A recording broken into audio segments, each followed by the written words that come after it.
Yaman'da bu tarz fuarın ilk defa yapıldığını gördük. Bizlere davet ettiler. Bizler de bu davete icabet buyurarak İşapşal mağazası olarak bizler burada yer almaktayız. İşapşal adına tüm kumaş çeşitlerimiz, model çeşitlerimiz ve tüm dünyaca ünlü markalarımızın hepsi bünyemizde mevcuttur. Fiyat politikasına da gelince adı üzerine fuar ve festival programı olduğu için mağaza fiyatına değil toplam fiyatına burada biz parakende yapıyoruz. Diğer mağazalarımıza ve markalarımıza baktığımızda Türkiye genelinde hemen hemen her ilden bir mağazanın katıldığını, birbirinden özel ve güzel modeller ve desenler getirdiklerini burada görüyoruz. Bugün ikinci günümüz. Dün güzel geçti. Hafta sonuna doğru daha da yoğunlaşarak artacağını düşünüyoruz.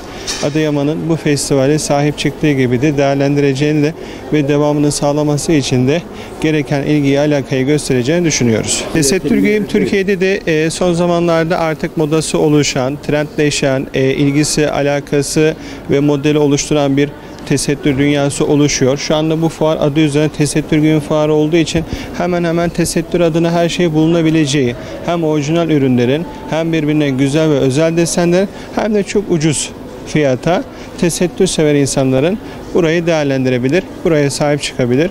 Buranın da farkını gelip görüp alışveriş yapınca daha iyi hissedebilirler. Fuarda bir beklentimiz, fuarda iyi gidiyor etkinlik alanında. İşte belediyenin koymuş olduğu servislerle gelen katılımcılar var. Yani güzel. Şöyle söyleyeyim, yani fuar alanı olduğu için burada indirimli ürünler satıldığı için bütün firmaların koleksiyonlarının tamamını burada göremezler. Burası sadece lansman ve tanıtım amaçlı kurulan bir yer. Burada indirimleri değerlendirmek, olan ürünlerden yararlanmak bir nevi tanıtım amaçlı. Yani internetten firmaların kendi mağazalarından daha detaylı ürünleri temin edebilirler.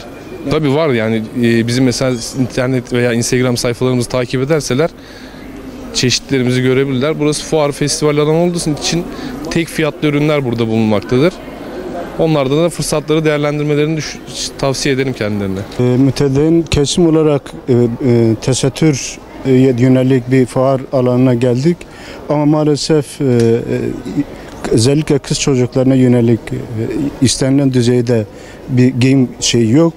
Üretici firmaların bu konuya biraz daha hassasiyet gösterip milletin istediği envalde bir üretim yapmaları envaldir. Bizim kültürümüze yönelik biraz daha yelpazeli, geniş yelpazeli bir üretim yapılmalı ki biz ya da bu tesettür giyinen kesim kendisine göre biraz daha farklı bir alan, farklı bir çeşitlilik bulabilsin.